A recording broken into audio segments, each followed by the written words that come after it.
네, 안녕하세요. 어반입니다. 오랜만에 동영상을 올리는데 오늘은 조금 안 좋은 소식으로 동영상을 찍게 되었습니다. 2011년에 있었던 아덴만 여명작전 다들 아실 겁니다. 이때 아덴만 여명작전에 투입되었던 청해부대 소속의 최영함이 오늘 6개월 동안의 그런 아덴만에서의 작전을 이제 종료하고 입항하는 날이었거든요. 입항 환영식이 있는 날이었는데 이 출입항하는 과정에서 전역을 한 달 납둔 병장이 죽고 그런 4명이 다치는 이런 안 좋은 사건이 벌어졌다고 합니다. 배가 출항하는 것과 입항하는 것들을 줄여서 출입항이라고 부르거든요. 그래서 보통 DDH, 구축함들이 징기사로 들어올 때는 11부대 쪽으로 들어오게 돼 있어요. 제가 그걸 왜 하냐면 제가 탔던 배도 원산함이라고 에미레스 560, 플럼버는 이런데 그 배도 항상 그 11부대에 있었거든요. 그래서 보통 해군 같은 경우는 함정생활 6개월 정도 하다가 보면 육상으로 발령나는 경우가 되게 많아요. 그래서 육상으로 발령나면 군생활이 되게 편해지는 그런 부분들이 있는데 저 같은 경우는 군생활 좀 이게 필요 이상으로 이렇게 잘해버려가지고 키멤버로 낙인이 찍혔거든요. 그래서 배에서 키멤버로 이렇게 낙인을 찍어보면 발령이 나도 그걸 다 막아버린단 말이에요. 그래서 저는 이게 발령이 나중에 알게 됐는데 3번 안 돼, 3번을 전부 다 막았더라고요. 그래서 처음엔 직별장이 맞고, 그 다음에 부장이 맞고, 그 다음에 안 막아진 거 함장님이 발령 못 내게 막아가지고, 그 배에서 계속 활동을 했거든요. 하루 전날까지 전 일해서 전역하기 하루 전날까지. 그래서 이걸 배에서는 해군에서 앵카라고 부르는데, 앵카다 보니까 저도 출입항을 엄청 많이 했죠. 근데 이게 할 때마다 굉장히 긴장이 돼요. 굉장히 긴장이 돼가지고, 이게 진짜 뭐 까딱하면 굉장히 큰 사고로 이어질 수가 있거든요. 이 출입항의 과정은 보통 어떻게 되냐면 배가 멀리서 이제 육상으로 이제 보이잖아요. 그러면 그때부터 배치가 다 붙어요. 함수 쪽은 보통 처리하는 게 갑판 애들이 주류가 돼서 처리가고 한미 쪽은 그리고 기간부 애들이 처리하고 그리고 또 YTL이라는 배가 붙는 계류하는 경우가 있거든요. 그래서 함장이 진짜 운전을 잘하면 YTL 없이도 잘하는데 저희 함장님이 그랬거든요. 근데 보통 이제 크고 그런 거면 YTL도 써요. 그래서 이게 함수 쪽이랑 한미 쪽 그리고 YTL 같은 경우는 배 옆에 바짝 붙어가지고 배가 뭔가 이게 부도 쪽에 붙여야 되면 배를 밀어주고 그리고 반대로 당겨야 될 때 이걸 당겨주는 역할을 하거든요.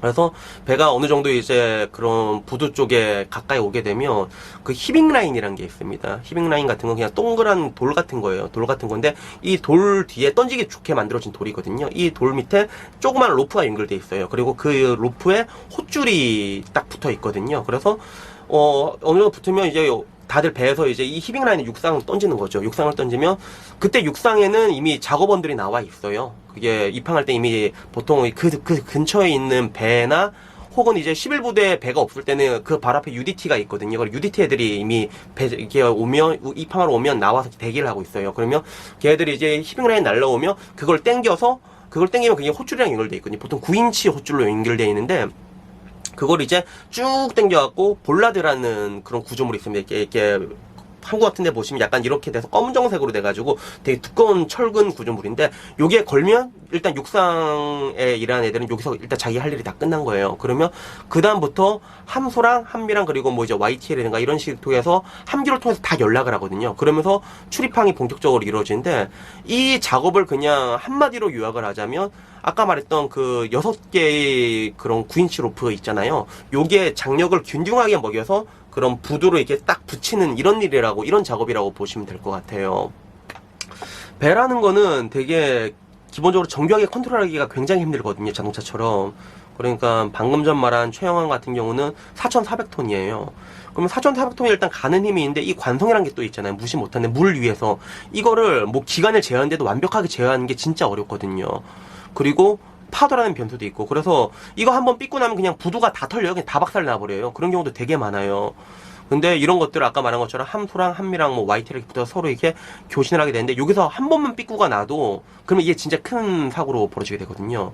특히 함소가 위험한 게 배가 앞으로 갈 때 그 앞으로 가는 힘을 제어하는 게 함수 쪽에서 호줄로 잡아요. 그러니까 아까 이 원리는 어떻게 되면 함수 쪽에 호줄이 이렇게 3개 나가는데 볼라드 쪽에 육상이 연결되어 있잖아요. 근데 이 볼라드에 연결될 줄이 함수 쪽에도 볼라드가 있거든요. 함수 쪽에 볼라드는 비트라고 부르는데 이게랑 연결되어 있어요. 그래서 더 못 나가게 하려면 이게 비트 쪽에 그 9인치 호줄을 이렇게 팔자로 계속 칭칭칭 감거든요. 그러면 이게 쭉 늘어나면서 나중에 배가 앞으로 가다가 이게 약간 뒤로 딸려오게 돼요. 그 장력 때문에. 이런 식으로 과정을 통해서 잡게 되는데 이때 그 소리가 진짜 무서워요. 그 9인치 로프가 그렇게 굵진 않거든요. 근데 이게 늘어날 때 드드드드드드드 거리는 소리가 있는데, 이때 장력이 진짜 세다 싶으면 이걸 갑판장에 풀라고 말하거든요. 그러면 그때 보통 이걸 잡고 있는 게 병장들이에요. 항상 제일 앞에서 이 줄을 잡고 있는 게. 그러면 병장이 그냥 한번 이렇게 살짝 튕기면 장력이 너무 세게 뭐니까 그게 줄이 그냥 팍 풀어지거든요. 그래서 이 과정을 통해 갖고 함소랑 한미랑 이게 조율해 갖고 그 4,400톤짜리의 그 큰 배를 5개 혹은 6개 호줄로 이게 균형하게 장력을 먹여서 이렇게 파킹시킨 작업을 하는데, 이때 함수 쪽이 컨트롤이 잘못된 거죠. 그래서 갑판장은 이게 버틸 수 있을 거라 생각을 하고 계속 잡으라고 했는데, 이게 그때 줄이 터져버린 거예요. 그래서 결국에는 병장이 이제 죽게 된 건데, 어떻게 보면 가장 큰 미스는 갑판장의 판단의 미스라고도 볼 수가 있는데 근데 그 갑판 쪽에서 일하다 보면 헛줄 그 무서움에 대해서 교육을 쉴 새 없이 받게 되거든요. 저도 그때 문태근 상사라고, 저희는 이분을 갑신이라 불렀어요. 갑판의 신이라고. 그래서 실제로 헛줄이 끊어진 걸 보여줬단 말이에요. 그 사람은 끊어지면 니들 이거 맞으면 죽는다고 그런 걸 보여줬단 말이에요. 그 사람은. 그래서 그게 진짜 끊어지면 9인치 호줄이 진짜 장력 많이 먹어갖고 잘못해서 끊어지면 어떻게 되냐면, 배 위에는 보통 이렇게 주포 같은 게 있잖아요. 그 주포가 엄청 굵어요. 그 주포가 휘어져요. 그래서 이게 진짜 사고로, 완벽하게 사고로 이게 끊어지게 되면 함소 위에 있는 사람들, 살아있는 사람 거의 없어. 다 죽어요, 진짜. 이게 맞으면 끊어지고 얼굴 맞으면 터진단 말이야. 배 맞으면 그냥 절단돼 버려요. 그게 그만큼 장력이 센데, 이번에 그 제 기사를 봤을 때는 그 갑판 병장이 그 호줄을 얼굴에 맞았다 하더라고요. 근데 실려 갔는데 이게 응급하는 이게 치료하는 과정에서 숨졌다고 하는데, 그래서 제가 봤을 때는 갑판장의 미스도 물론 조금 있지만 그 호줄 자체에 조금 문제가 있었던 것 같아. 그래서 호줄이 버틸 수 있는 장력이라고 그거를 못 버티고 약간 좀 불량이 있었나, 미스가 있었나, 루즈가 있었는지 모르겠는데, 그래서 그게 터져서 사고가 일어난 것 같더라고요. 그래서 뭐 특히나 저 같은 경우는 이제 같은 갑판병이다 보니까 보면 엄청 짠하지. 배에서 갑판병이 엄청 고생하거든요. 진짜 전역하기 전까지도 계속 일해. 열애라는 개념이 저는 거의 없었거든요. 거진 그렇게 되는데 전역 앞두고 이렇게 사망하고 나니까 그런 거 보면 뭔가 좀 남 얘기 같지가 않더라고요. 그리고 특히나 대한민국 같은 경우가 뭔가 이게 애국심을 가지고 싶어도 현재 대한민국에서 일어나는 그런 뭔가 여러 가지들이 있잖아요. 처신들, 방산비리는 뭐 말할 것도 없을 뿐더러 진짜 장병들 진짜 뭐 지뢰 뭐 발모가지 날라가도 제대로 된 보상 하나 제대로 이루어지고 있지가 않잖아요. 하다못해 뭐 패럴림픽 이런 거 보고 난 진짜 놀랐던 게, 대한민국에서 패럴림픽 참가한 사람들은 전부 다 군대에서 다쳤더라고. 그렇게 다쳤는데도 진짜 나라에서 진짜 합당한 보상조차도 안 해주고, 심지어는 뭔가 같은 국민들마저도 이렇게 그런 군인들을 집시키는 개취급을 하고 있잖아요. 그래서 저도 뭐 자주는 아니지만 한 번씩 해군 애들 보면 내가 좀 짠해가지고 이게 밥 먹고 혼자 밥 먹고 있는 애들 보면 이렇게 밥 사주고 이게 갈 때가 있거든요. 그래서 뭔가 좀 선진국이랑 비교를 하긴 좀 그렇지만, 선진국 같은 데 보면 군인들에 대한 대우가 완전 다르잖아요.